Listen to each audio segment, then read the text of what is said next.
আজকে যেই দুটো মেথড বাকি ছিল তার মধ্যে থেকে একটা ফার্স্ট সিলেক্ট করছি, সেটা হচ্ছে সিম্পল অ্যাভারেজ মেথড।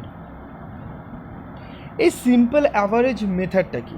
আজকে আমরা যদি এই নামটাকে ফার্স্টে অ্যানালাইসিস করি, সেই অ্যানালাইসিস করলে কি বেরিয়ে আসে? সিম্পল মানে হচ্ছে সাধারণভাবে বা সহজ উপায়, যেই গড়টা আমরা পাবো। কিসের গড়? রেটের গড়। কারণ আজকে আমরা যখনই কোনো কিছু একটা ভ্যালুয়েশনস করি, অর্থাৎ যখন ডিসপ্যাচ করা হয়, সেই ডিসপ্যাচের ভ্যালুটা কত হবে, তো সেই রেটটাই তো আমাদের বার করতে হয় স্টোরেজের কন্ট্রোলের মাধ্যমে। তো তার মানে সাধারণ গড় নিয়মের মাধ্যমে কন্ট্রোল করা। আগে সিচুয়েশনসটা বুঝি এটা কোন জায়গাটায় মেনলি ইউজ হয় সিম্পল অ্যাভারেজ মেথডটা। ধর আমাদের এমন একটা বিজনেস, ধর আমি ধরে নিচ্ছি স্নেহার এমন একটা বিজনেস, যে বিজনেসের মধ্যে ওর যে গুডসগুলো রয়েছে, সেই গুডসগুলো যেই রেটসগুলো, অর্থাৎ এখন একটা লট কিনলো, কি তার পরের দিন একটা লট কিনলো, তারপরের দিন একটা লট কিনলো, এই জন্য লটসে যখন ওরা মালগুলো কিনতে থাকেও, এই লটের যে রেটগুলো, সেই রেটগুলোর মধ্যে তেমন কিছু চেঞ্জেস হয় না, মানে অলমোস্ট বলা যেতে পারে সেম। ঠিক আছে। আর দ্বিতীয় কথা হচ্ছে গিয়ে, মানে যখন এরকম একটা পরিস্থিতি, আর দ্বিতীয় হলো যে যখন নাকি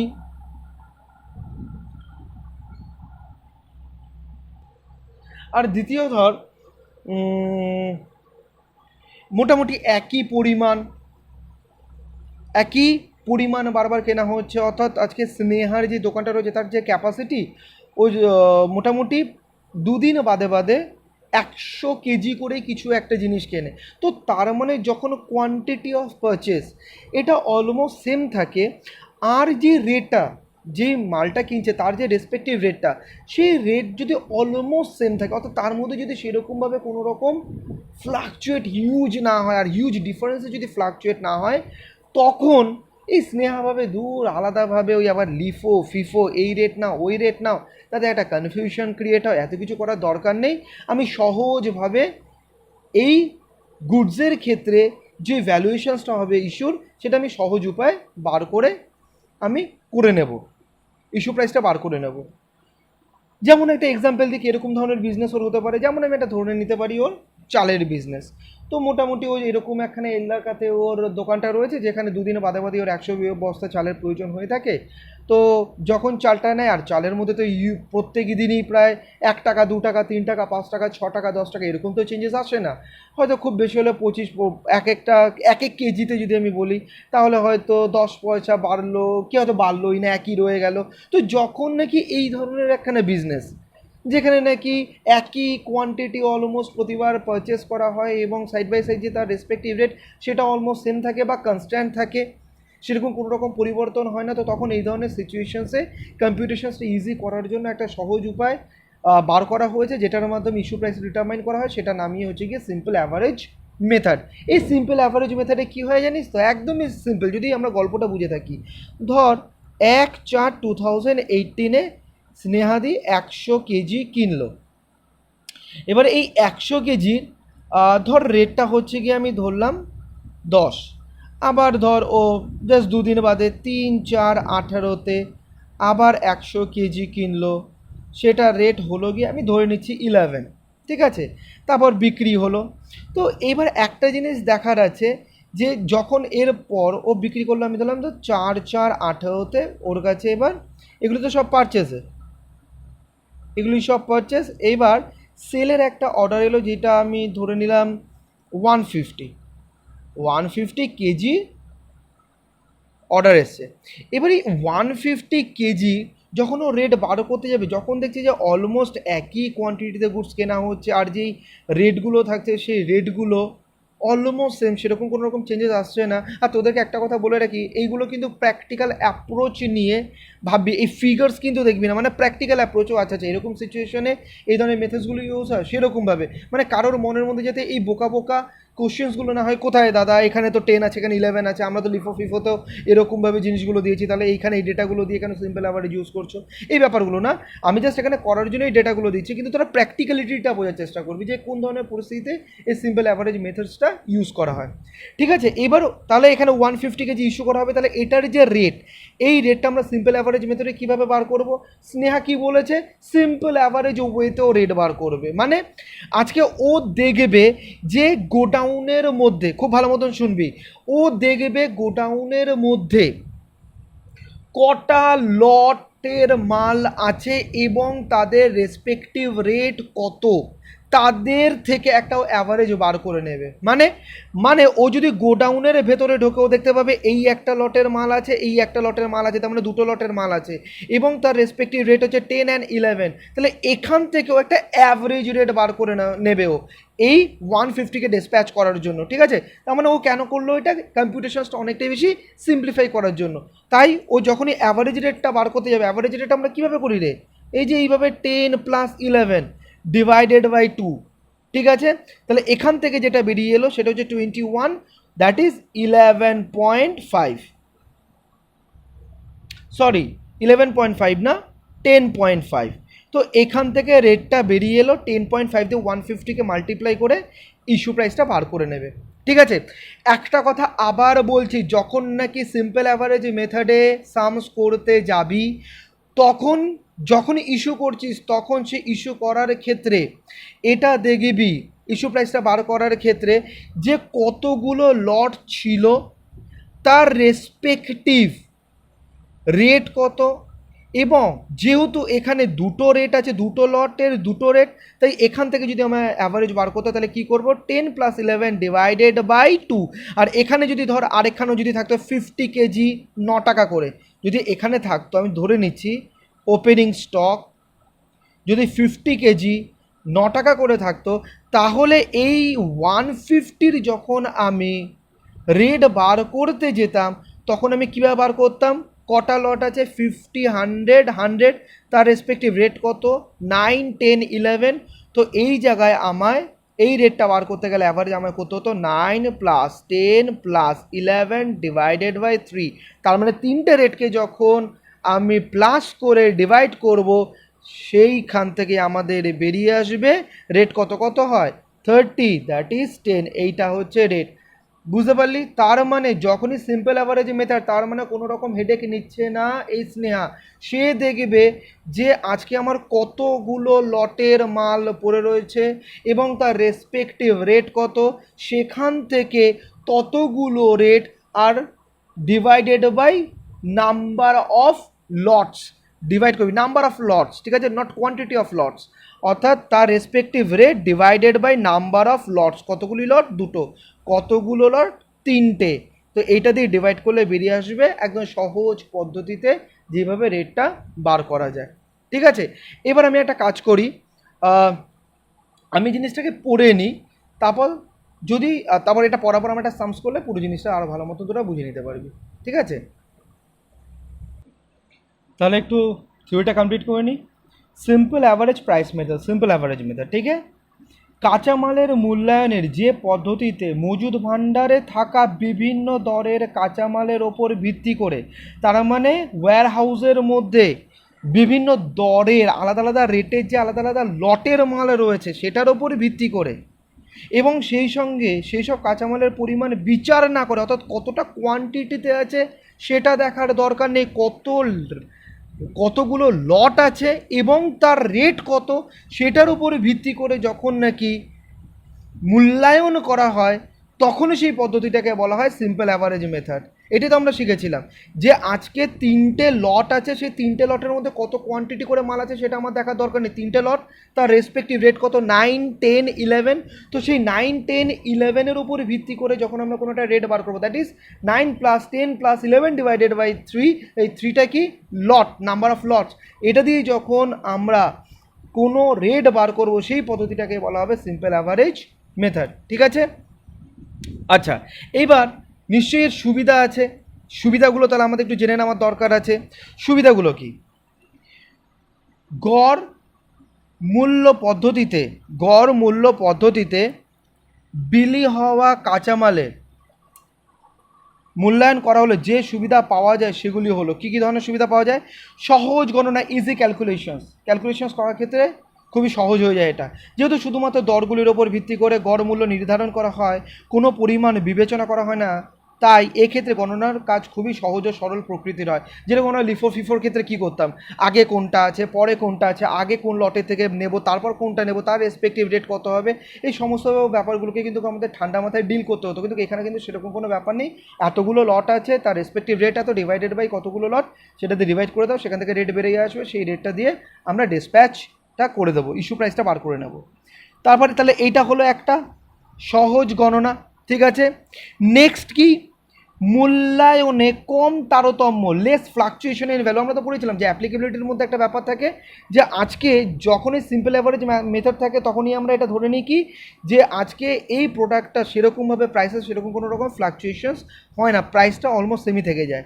বেশি দামে কেনা কিংবা কম দামে কেনা কাঁচামালের মূল্য বিলির মূল্যায়নে বিশেষ তারতম্য ঘটাতে পারে না, কেননা বিলির মূল্যায়নে মজুদ ভাণ্ডারে রক্ষিত সব ধরনের কাঁচামাল বিবেচনা করা হয়, ঠিক আছে।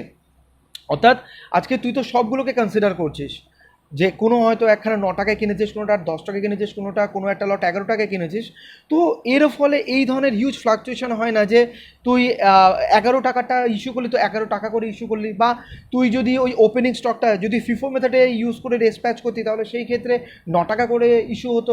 এই ক্ষেত্রে তো সেই ধরনের প্রবলেমসগুলো আসবে না। এই ক্ষেত্রে সমস্ত যা মাল আছে প্রত্যেকটা লটের সেই রেটগুলোকে বিবেচনা করে একটা রেট বার করা হয়, এবং সেখান থেকে যেটা ডিসপ্যাচ করা হয় তার রেসপেক্টিভ রেটটা বার করে তার ভ্যালুটা ডিটারমাইন করা হয়। তো যার ফলে হিউজ একটা কোনো রকম ভ্যালুর এখানে আমরা ফ্লাকচুয়েশনস দেখতে পাই না এই সিম্পল অ্যাভারেজ মেথডে।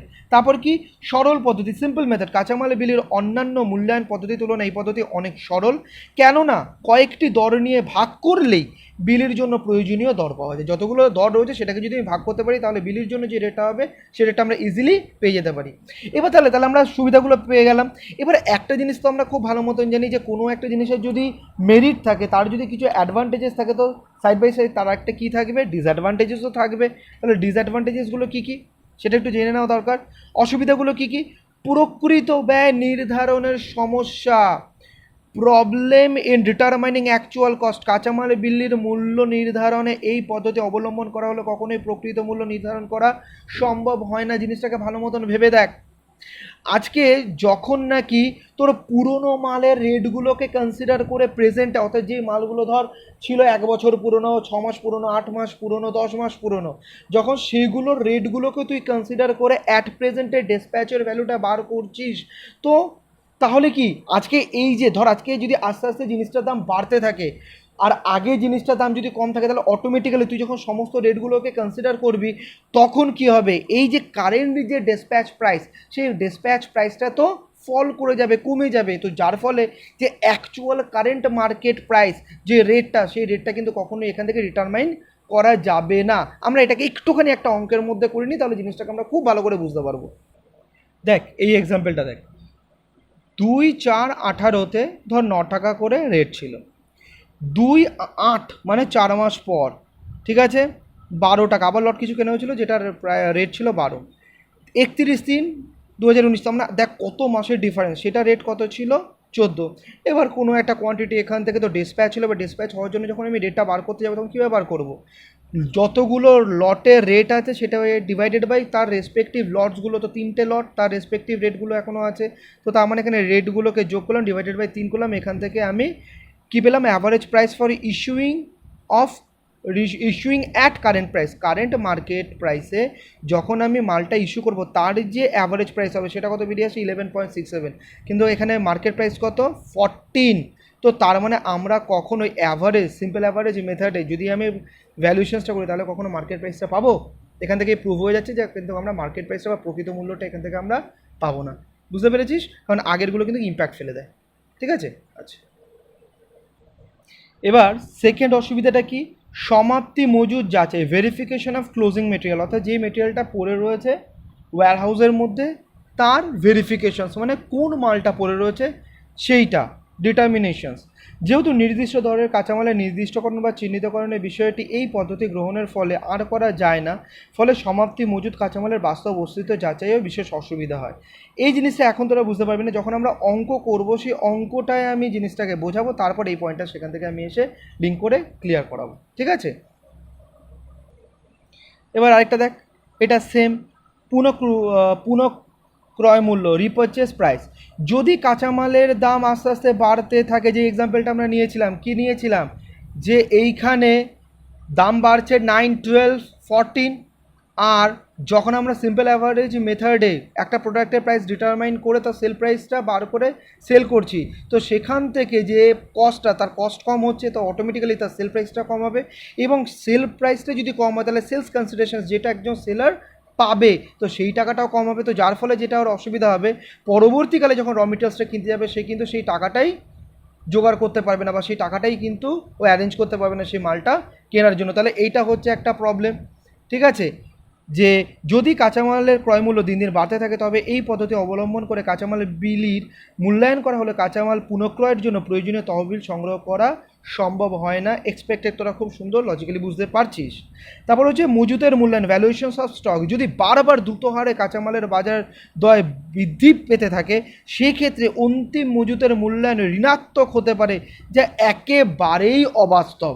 মানে কি, আমরা এই পয়েন্টটাকে এই ইলাস্ট্রেশনসের মাধ্যমে আমরা বুঝবো, কারণ খুব ভাইটাল পয়েন্টগুলি, মারাত্মক রকমের কনসেপ্টস, এগুলোকে অঙ্কের মাধ্যমে না বললে তোরা কিচ্ছু বুঝতে পারবি না, আর আমিও কখনো বোঝাতে পারবো না তোদেরকে। আর এই কারণে খুব স্ট্রেস দিয়ে এগুলোকে বোঝার চেষ্টা করবি, ঠিক আছে। আর এইটা যদি বুঝতে পারিস তাহলে তোরা মোটামুটি বুঝতে পারবি যে সিম্পল অ্যাভারেজ মেথড কীভাবে করতে হয়। এটা হচ্ছে তার কোশ্চেন্স, ঠিক আছে। কী আছে, 1 এপ্রিল 2018, 10 ইউনিটস, এইটা 9 টাকা করে কেনা হয়েছিল। তারপর এক মাসে, ঠিক আছে, 50টি ইউনিট কেনা হয়েছিল 15 টাকা করে। তারপর 30/6/2018 আরও 50টি ইউনিট কেনা হয়েছিল 30 রুপিস করে, ঠিক আছে। এগুলো সব পারচেসের আইটেম। তারপর 18/6-তে, 27/7-এ, 30/8-এ এগুলো সব ইস্যু হয়েছে।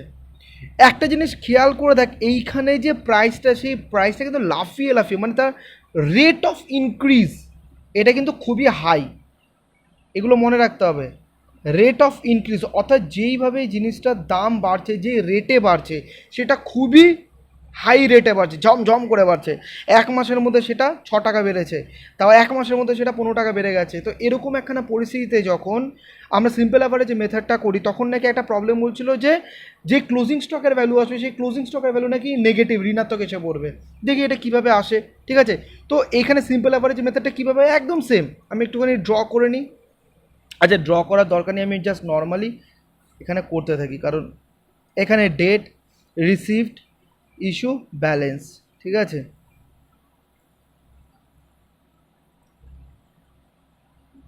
ভালো মতন দেখবি, হ্যাঁ, রিমার্কস এখানে কিছু দিলাম না। তো প্রথমে আমরা কি করব, প্রথমে এই 1/4/2018, 1/4/2018, আচ্ছা আমি করে নিচ্ছি, তারপর তোদেরকে বুঝিয়ে দিচ্ছি। না তোরা দেখ, তাহলে তোদের বুঝতে সুবিধা হবে। তাহলে 10টা ইউনিট কেনা হলো, তার রেসপেক্টিভ রেট কত, 9, তাহলে কত হলো 90। খুব ভালো করে দেখবি, হ্যাঁ, ইস্যুতে কিছু নেই, তাহলে ব্যালেন্সে কত আসবে, 10টা 9 টাকা করে, তার রেসপেক্টিভ অ্যামাউন্ট এসে পড়বে 90, ঠিক আছে। তার মানে আফটার 1 এপ্রিল 2018 ক্লোজিং স্টকে পড়ে রয়েছে 10টা, একটাই লটের, তার রেসপেক্টিভ রেট হচ্ছে 9 টাকা, total value of that goods হচ্ছে 90 রুপিস। 3rd মে, ভালো মতন দেখবি, হ্যাঁ, কতগুলো 50টা কেনা হলো, তার রেসপেক্টিভ রেট কত, 15। তাহলে এই দুটোকে যদি আমি মাল্টিপ্লাই করি তাহলে কত আসবে, 15 ইন্টু 50, দ্যাট ইজ 750, 750, ঠিক আছে, 750 এলো। এরপর আমরা কি করব, এই 750টা আমরা এই 90-র সাথে অ্যাড করে বসিয়ে দেবো। যেটা বলা হচ্ছে খুব ভালো করে ধ্যান দিয়ে শুনবি, বুঝবি। জাস্ট দুটো যে অ্যামাউন্ট আছে ব্যালেন্সের আগে যেটা ছিল আর এখন যেটারও পারচেস করে ঢুকছে, সেই দুটোকে যোগ করে বসিয়ে দেবো। তাহলে কত আসবে, 750 প্লাস 90, 840, ঠিক আছে। আর কি করব, এই যে রেট এখানে ছিল কত, 10, এইখানে এলো কত, 50, তার মানে এই জায়গাটায় 10, 50, এই দুটো আলাদা আলাদাভাবে লিখবি, ঠিক আছে। রেটের জায়গায় কিন্তু ওই 9 আর 15 লিখতে যাবি না, কারণ এটা অ্যাভারেজ রেট। স্নেহা কী করছে, যেহেতু অলমোস্ট সেম সেরকম এখানে চিন্তাভাবনা নিয়ে করছে। আবার বলছি তোদের মাথার মধ্যে আসবে দাদা ওখানে তো বলা হয়েছিল অ্যাপ্লিকেবিলিটিতে একই রেট কনস্ট্যান্ট হবে না, ওইগুলো না, প্র্যাকটিক্যালিটি এটাও তোকে দেখতে হবে। তাহলে এখানে কি করা হবে, 9 প্লাস কটা রেট, দুটো রেট, কারণ দুটো লট বলে, তাহলে 9 প্লাস 15 ডিভাইডেড বাই 2, এখান থেকে বার করে নেওয়া হবে যে অ্যাভারেজ রেটটা কত, 9 plus 15 divided by 2, that is 12। ঠিক আছে, বুঝতে পারলি, এইভাবে বের করতে হবে। তারপর আবার মাল ঢুকলো 30, 6, 18তে কতগুলো, আবার 50টা, তার রেট কত 30, তাহলে এটার দাম কত আসবে 1500। আবার কি করব, এই যে যেটার ভ্যালু এই 840 সাথে 1500, এই দুটোকে যোগ করে বসিয়ে দেব, 850 1500 কত আসছে, এটা আসছে এখানে 2340। ঠিক আছে, 2340। আর কোয়ান্টিটির জায়গায় কি লিখবো তোরা বল, তাহলে এইখানে আসবে 10 ছিল 50, তার মানে 10 50 আরও 50 অ্যাড হলো। ঠিক আছে, কিন্তু রেটের জায়গায় কি করব, রেটের জায়গায় কি 9 15 13 না, 9, যেহেতু তিনটে লট, তো তার মানে এখানে যখন আমি রেটটা বার করতে যাব এখানে করব, এখানে আমি ওয়ার্কিংটা এটা আসবে, এই জায়গাটা আমি ওয়ার্কিংটা এখানে দেখিয়ে দিই, 9 প্লাস 15 প্লাস 30 ডিভাইডেড বাই 3, তাহলে কত হয়, 9 প্লাস 15 30 ডিভাইডেড বাই 3 কত আসে 18, এখানে আসবে 18, আর এখানে কম্পিউটেশনসটা দেখিয়ে দিবি। বুঝতে পারলি কীভাবে রেটটা করতে হয়, অর্থাৎ যেই মালটা এলো তার টোটাল ভ্যালু কত, আর তার কোয়ান্টিটি আলাদা আলাদা কত রয়েছে, এবং তার রেসপেক্টিভ তাহলে রেটটা কত আসছে, অ্যাভারেজ রেটটা, সেটা আমার এরকমভাবে যতটা রেট তার যতগুলো লট সেটা দিয়ে ডিভাইড করে আমায় বার করে দেখিয়ে দিতে হবে। ভুল করেও কিন্তু কেউ এইটা করতে যাবি না, কি 82340 ডিভাইডেড বাই টোটাল কোয়ান্টিটি, এগুলো কিন্তু করতে যাবি না, ভুলেও না।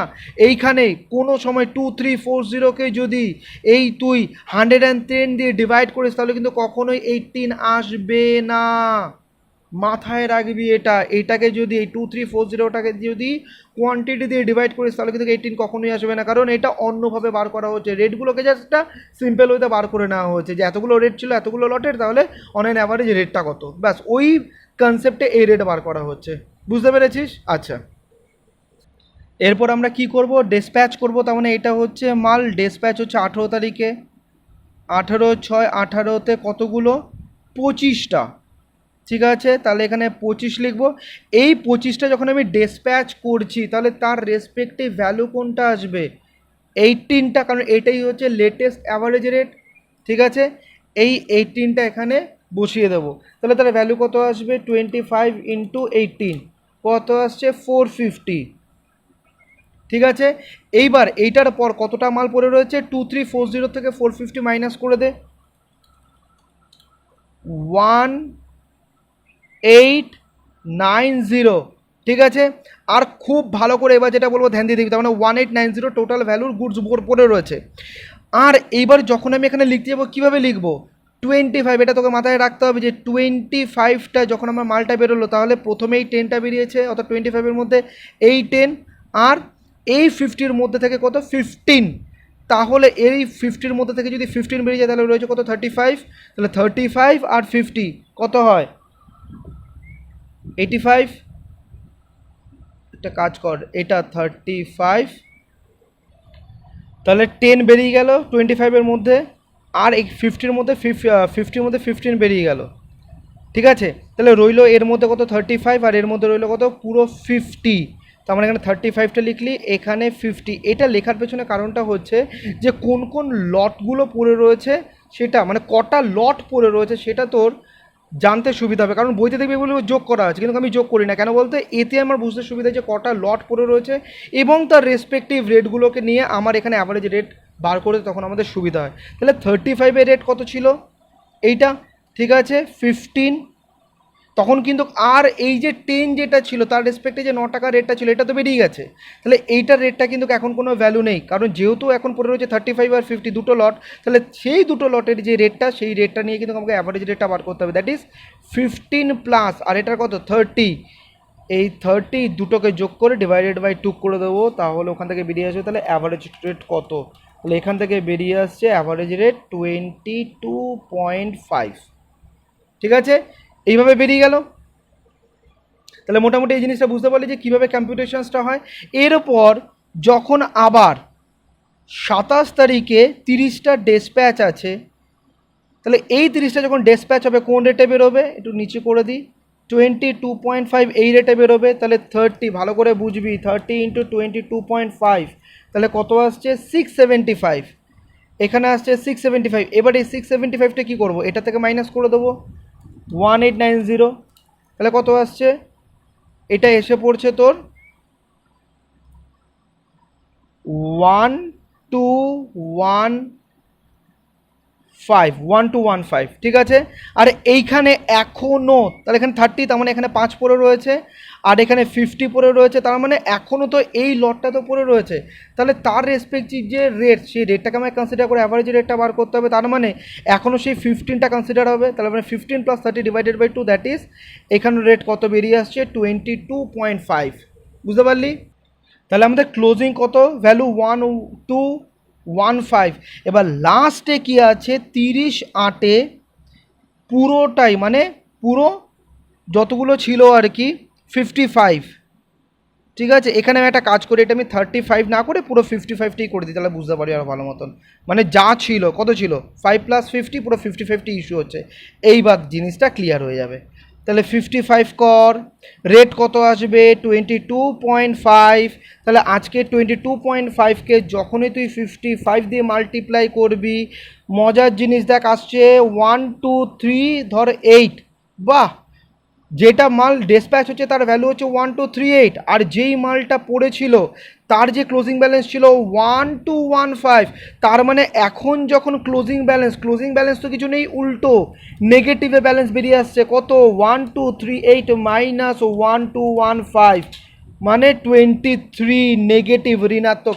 এটা কখনো হতে পারে প্র্যাকটিক্যালি যে মাল নেই এখনও ব্যালেন্স দেখাচ্ছে, সেই ব্যালেন্সটা আবার কিসে দেখাচ্ছে, নেগেটিভে দেখাচ্ছে। এটা কি কখনো পসিবল? আর এখানে তো ব্যালেন্সের মধ্যে না মেটেরিয়াল আসবে, লট আসবে, না তার রেট আসবে, কিছুই তো নেই। কিন্তু এইটা দেখ, ভালো মতন বোঝার চেষ্টা কর, দুর্ধর্ষ এক্সাম্পল হয়েছে, এই এক্সাম্পলটাকে বারবার দেখবি। তো এখান থেকে এটা বোঝাতে চাইছে যে যখন আমরা সিম্পল অ্যাভারেজ মেথডটা অ্যাপ্লাই করি, তখন এই ধরনের একখানা অবিশ্বাস্য ধরনের পরিস্থিতি তৈরি হলেও হয়ে যেতে পারে।